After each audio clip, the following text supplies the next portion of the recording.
तस्वीरें हम आपको CSIR IIIM से दिखा रहे हैं, जहां पर फ्लावर शो और फ्लोरीटेक कॉन्क्लेव का आयोजन किया गया है। जी हां, जिस तरह से CSIR IIIM की बात करें, वो कई तरह के इनिशिएटिव लेकर आते हैं। और एक बार फिर से अगर फ्लावर शो की बात करें, जो लंबे समय से हमें यहाँ पर देखने को मिल रहा है, हालांकि पिछले कुछ वर्षों में जो है ये फ्लावर शो जो है ज़रूर मिस था, लेकिन एक बार फिर से जो है इसको रिवाइव किया गया है। एक बार फिर से जो है फ्लावर शो का आयोजन किया गया है, जिसमें कई तरह के पार्टिसिपेंट्स जो हैं वो हमें यहाँ पर नजर आएंगे। आइए आपको भी दिखाते हैं इस फ्लावर शो से जुड़ी कुछ झलकियां।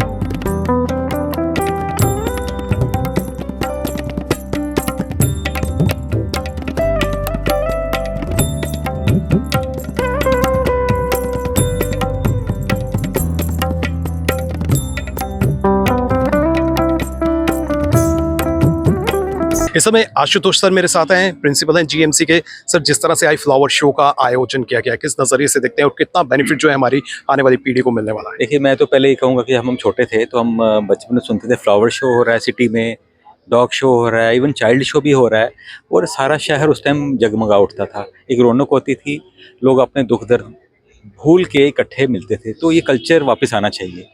हर शहर की जो होती है ना रौनक, वो एक गेट टुगेदर्स होते हैं जो सैडफुली लैकिंग है। तो I think this a wonderful effort by Mir sir at IIIM की तरफ से कि they have to revive that culture of getting together. Flower show and all these activities make the city more lively. आप जिंदगी जी रहे हो, दुख दर्द तो सबको रहते हैं, तकलीफें सबको हैं। तो I am so happy to see such a fresh feeling. I came across here, such a wonderful feeling and such smiling faces. I hope कि हमारा शहर भी ऐसे ही रहे। चलिए ज़बीर सर से जाने की कोशिश करते हैं। ज़बीर सर, 1961 से जो है एनुअली हमें जो है ये फ्लावर शो देखने को मिल रहा है। कितना कल्चर में हमें रिवाइव करने की अभी भी आवश्यकता है? इसमें मैं ये बताना चाहूँगा कि CSIR Indian institute of integrative medicine जो ड्रग डिस्कवरी का एक अदारा है, इसके साथ साथ हमारे सोसाइटल मिशन प्रोग्राम है और फ्लोरिकल्चर मिशन एक मिशन सोसाइटल मिशन प्रोग्राम में से है। और इसके द्वारा हम ये देख रहे हैं कि एक तरफ अगर हम एज सच फूलों को देखें, फूलों की रिक्वायरमेंट, फूलों की अहमियत बहुत ज़्यादा है, लेकिन फूलों को उगाने के लिए जिन फार्मर्स की जो कंट्रीब्यूशन है, जो उनकी मेहनत है, उस मेहनत को रिकॉग्नाइज़ करने के लिए इस तरीके के हम फेस्टिवल जो है वो करते हैं। पिछले 2 सालों से हम ये ऑर्गेनाइज़ नहीं कर पाए, लेकिन अभी हमने ये जो फेस्टिवल जो है, ये फ्लावर शो जो है, इसका ये रिवाइव किया। इसमें हम ये देखेंगे कि डिफरेंट तरीके के जो कॉम्पिटिशन्स जो हैं, floral painting competitions, bouquet making competitions, दूसरे फ्लोरल अरेंजमेंट के कॉम्पिटिशन। इससे ये होता है कि जो फार्मर्स इसके साथ, इस कल्टीवेशन के साथ जुड़े हैं, उनकी भी हौसला अफजाई होती है। और हम ये देख रहे हैं कि ये शहर जो है मंदिरों का शहर है, इसमें फ्लावर्स का जो है यूज़ जो है बहुत ज़्यादा होता है। और फ्लोरिकल्चर मिशन के थ्रू हम ये चाहते हैं कि जम्मू सिटी को हम सेल्फ सफिशिएंट बना सकें as far as flowers requirement is concern. No doubt flowers का यूज़ होता है, रीयूज़ होता है, लेकिन कहीं ना कहीं अभी भी हम डिपेंडेबल हैं हमारी नेबरिंग स्टेट। सर, बिल्कुल आपने ये ठीक कहा कि अगर हम देखें एनुअल इंपोर्ट जो है फ्लावर्स का 20 CR के लगभग होता है। और हमने फ्लोरिकल्चर मिशन के थ्रू अपने फार्मर्स को इन्वॉल्व किया, और हमारे फार्मर्स जो हैं 2-2.5 हज़ार फार्मर्स इस वक्त जो है फ्लोरिकल्चर एक्टिविटी के ज़रिए हमारे साथ जुड़े हैं। उनकी हम हैंड होल्डिंग करते हैं, उनको सीड प्रोवाइड करते हैं, उनको KPM प्रोवाइड करते हैं। मोर ओवर सर्टन फ्लावर्स में जो डिजीज़ कंडीशन क्रिएट होती है, उसके लिए भी हम हेल्प यहाँ से प्रोवाइड करते हैं। कहने का ये मकसद कि जैसे इंपोर्ट आपने देखा, इंपोर्ट बहुत ज़्यादा है, फ्लोरिकल्चर मिशन के थ्रू अभी हम अपने हार्टिकल्चर डिपार्टमेंट दूसरे लोगों के साथ डिस्कस कर रहे थे, तकरीबन 3 CR के जो फ्लावर्स जो हैं वो एनुअली यहाँ प्रोड्यूस होना स्टार्ट हो गए। हमारा टारगेट 20 करोड़ का है। डेफिनेटली जिस तरीके से हमने फार्मर्स को जोड़ा है, एंटरप्रेन्योर्स को जोड़ा है, स्टार्टअप्स को जोड़ा है इस मिशन के साथ, डेफिनेटली हम सक्सेस अचीव करेंगे। CL शर्मा सर भी हमारे साथ हैं, इनसे भी जाने की कोशिश करते हैं। सर, जिस तरह से ये इनिशिएटिव दिया है, इसको आप किस नज़रिए से देखते हैं? ये एक बड़ा अच्छा इनिशिएटिव है। मैं एज डायरेक्टर हॉर्टिकल्चर में ये बताऊंगा कि जैसे फ्लोरिकल्चर जो है अब तो हमारा जैसे डॉक्टर साहब ने बताया कि 3 CR के करीब बिजनेस हो रहा है और ये गेस्टेशन पीरियड में भी पार्ट प्ले करता है। जैसे हॉर्टिकल्चर क्रॉप्स है, इन बिटवीन फ्लोरिकल्चर लगा के लोग अपनी इनकम बढ़ा सकते हैं। और आज जो जम्मू रीजन है, this is heading towards commercial horticulture, और कमर्शियल हॉर्टिकल्चर में government of Jammu and Kashmir is providing subsidy to the tune of 50,000 per Hector, और हमारा आज 2,900 हेक्टर तक वो हमारा मीट्रिक टन प्रोडक्शन सारी हो रही है यहाँ पे। तो लोग काफ़ी मोटिवेटेड हैं। जैसे सर ने बताया सिटी ऑफ टेम्पल्स है, यहाँ पे मैरी गोल्ड का बहुत स्कोप है, रेट्स अपने आप एनहांस होते हैं और people are getting the returns. और वो दिन दूर नहीं, यहाँ अपनी प्रोडक्शन हमारी जम्मू में वो अच्छी हो जाएगी और लोग इस प्रोफेशन में आगे आ रहे हैं, और हम एक्सपेक्ट करते हैं कि हम इस फील्ड में हम और आगे बढ़ेंगे।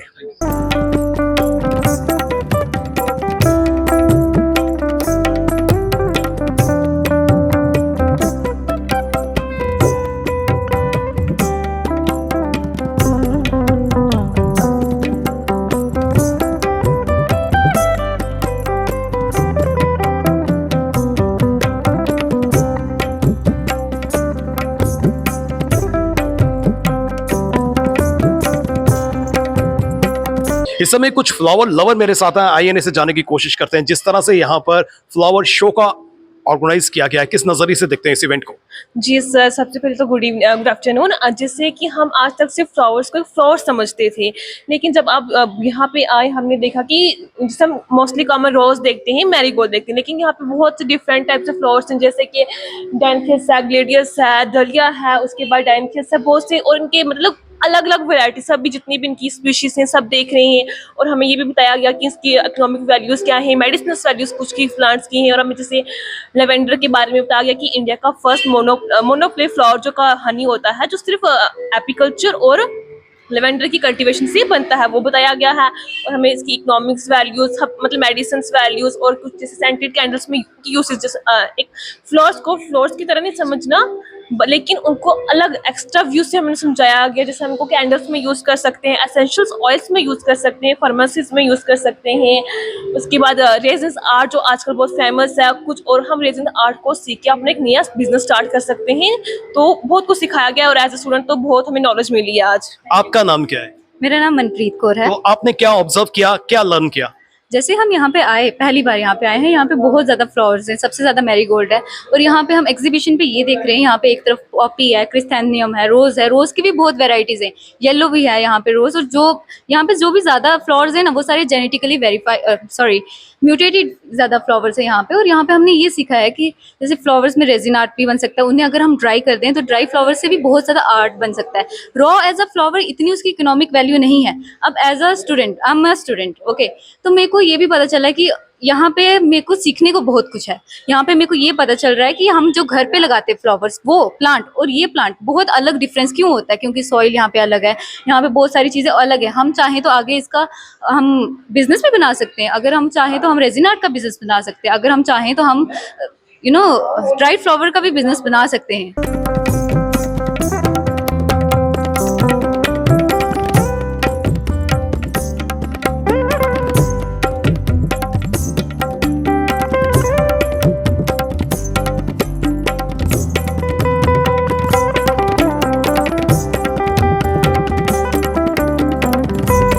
कुछ ट्रेनीज मेरे साथ हैं जिनको ट्रेनिंग भी दी जा रही है, और जिस तरह से कॉन्क्लेव का भी आयोजन किया जा रहा है, फ्लावर शो का भी आयोजन किया जा रहा है, आइए जानने की कोशिश करते हैं। आपका नाम क्या है? रिहाना रफीक। तो जिस तरह से यहाँ पर एक कॉन्क्लेव का आयोजन किया गया है ताकि हमारे युवा जो हैं इस दिशा की तरफ और कदम आगे बढ़ाएं, किस नजरिए से देखते हैं इस कॉन्क्लेव को और क्या क्या सीखा आपने? जैसे कि हम जो है अभी कर रहे हैं hands on training on floriculture कि कैसे हम फ्रेश फ्लावर्स को यूटिलाइज कर सकते हैं और इसकी कितनी इकोनॉमिक इंपॉर्टेंस है। जैसे कि आजकल हमारे पेरेंट्स हम पे फोर्स कर रहे हैं, सबसे पहले स्टार्टिंग से हमारे पेरेंट्स हमें क्या कहते हैं कि आपको फाइनेंशियली इंडिपेंडेंट होना है। तो ज़रूरी नहीं है कि हम कोई गवर्नमेंट जॉब या सिविल सर्विसेज ही करें, उन जॉब्स की तरफ जाएं, क्योंकि आपको पता है पॉपुलेशन बहुत ज़्यादा है और जॉब बहुत कम हो गई है। तो हमें कोई भी अपना बिजनेस स्टार्टअप अगर शुरू करना है तो मुझे लगता है कि फ्रेश फ्लावर्स जो हैं अभी बेसिकली कि हम आज ये कर रहे हैं, तो मैं इसी के बारे में बताऊंगी कि फ्रेश फ्लावर्स को हम अच्छे से यूटिलाइज कर सकते हैं। आज जैसे हमें इस वर्कशॉप के अंदर ये बताया गया है कि कैसे हम फ्रेश फ्लावर्स को यूटिलाइज कर सकते हैं, बुकेज बना सकते हैं, ज्वेलरी बना सकते हैं और भी बहुत सारी। और जब फ्रेश फ्लावर जो हैं ड्राई हो जाते हैं उसको हम रेजन आर्ट में करके तब भी हम अपनी वहाँ से इनकम जनरेट कर सकते हैं। तो ये बहुत अच्छा प्लेटफॉर्म है ताकि हम बच्चे जॉब सीकर नहीं जॉब गिवर बने।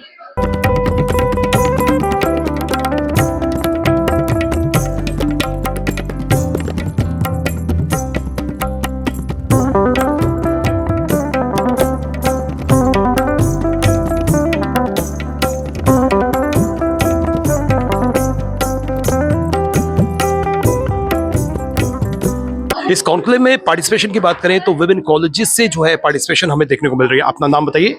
मेरा नाम वैभवी प्रोच है और हम GCW गांधीनगर से आए हैं। तो जिस तरह से फ्लोरिकल्चर मिशन की बात करें, इस मिशन के तहत जो है कई तरह के कदम उठाए जा रहे हैं और जिस तरह से कॉन्क्लेव का आयोजन भी किया गया, कितना फ्रूटफुल जो है आपको लगता है ये कॉन्क्लेव है आप लोगों के लिए? ये कॉन्क्लेव बहुत ज़्यादा फ्रूटफुल है क्योंकि वोकेशनल हमें एक्टिविटीज़ हो रही हैं, हमें बुके बनाना सिखाया जा रहा है, फ्लोरल ज्वेलरी वगैरह, मतलब फ्लावर्स के यूज़, टाइप्स ऑफ फ्लावर्स, हम फ्लावर्स किस टाइप के होते हैं, कहाँ पे हमें वो यूज़ करते हैं। जैसे पर्टिकुलर सेफ्रॉन के बारे में बताया गया कि सेफ्रॉन हमारे जम्मू कश्मीर में ज़्यादा पाया जाता है, क्या टाइमिंग्स है उसकी, क्या है वो सब। और इससे हमें बहुत ज़्यादा मतलब नॉलेज है कि मतलब बंदा सीख सकता है कि टाइप्स ऑफ फ्लावर्स क्या हैं, हमारे फ्लावर्स का यूज़ क्या है, हनी कैसे, जैसे हमें सिखाया कि आप मोनो हनी बना सकते हो, मतलब मोनो फ्लावर हनी बना सकते हो, जिसमें आप मतलब बीज को एक ही फ्लावर्स का नेक्टर देकर आप पर्टिकुलर लेवेंडर का जैसे बना सकते हो, जिसमें मतलब बहुत सारी मेडिसिनल वैल्यूज़ होती हैं। मतलब हमने वो सब चीज़ें सीखी जो शायद से इन्हीं चीज़ों से हम सीख सकते हैं वोकेशनल से, क्योंकि सब कुछ बुक्स से आप नहीं सीखते हो। जो चीज़ प्रैक्टिकली सीखी जा सकती है वो शायद हमें लाइफ टाइम के लिए याद रहेगी। और तो इकोनॉमिकली बात करें तो भविष्य में कितना आपको इसका इम्पैक्ट नजर आएगा? इकोनॉमिकली ये सेक्टर बढ़ने वाला सेक्टर है, क्योंकि वोकेशनल जितनी भी एक्टिविटीज़ हम सीखते हैं वो हमें इन फ्यूचर कहीं ना कहीं काम ज़रूर आएंगी। तो मैं ऐसा कहती हूँ कि ऐसे और वोकेशनल मतलब चीज़ें लानी चाहिए जिससे बंदा मतलब ऐसा सीखे और इससे एम्प्लॉयमेंट जनरेट होगी, क्योंकि बच्चों को आएगा पहले से सीखना तो वो और किसी को भी सिखा पाएंगे। तो ये चीज़ें बढ़ेंगी तो हमारी इकोनॉमी भी इंक्रीज होगी। अगर हम डीपली स्टडीज करें तो फ्लावर से भी जो है बहुत सी चीजें सीख सकते हैं और इनको अपनी डेली रूटीन में अडॉप्ट कर सकते हैं। और इसको अगर बिजनेस पॉइंट ऑफ व्यू से बात करें तो कहीं ना कहीं जो है ये इकोनॉमिकली हमारे लिए बेनिफिट भी साबित हो सकता है। फ्लावर्स के कई तरह के बेनिफिट्स हैं और हम सबको जो है समझने की आवश्यकता है, नॉलेज गेन करने की आवश्यकता है। और जिस तरह से डिपार्टमेंट की बात करें तो डिपार्टमेंट जो है काफी इनिशिएटिव ले रहा है ताकि हमारी जो युवा पीढ़ी है वो कहीं ना कहीं जो है इन चीजों में इन्वॉल्व हो सके, अपने पैरों पर खड़ा हो सके। फिलहाल नितिन कनोत्रा और मुझे यानी कि रितेश गुप्ता को दीजिए इजाजत और आप देखते रहें एक्सेलशियर न्यूज।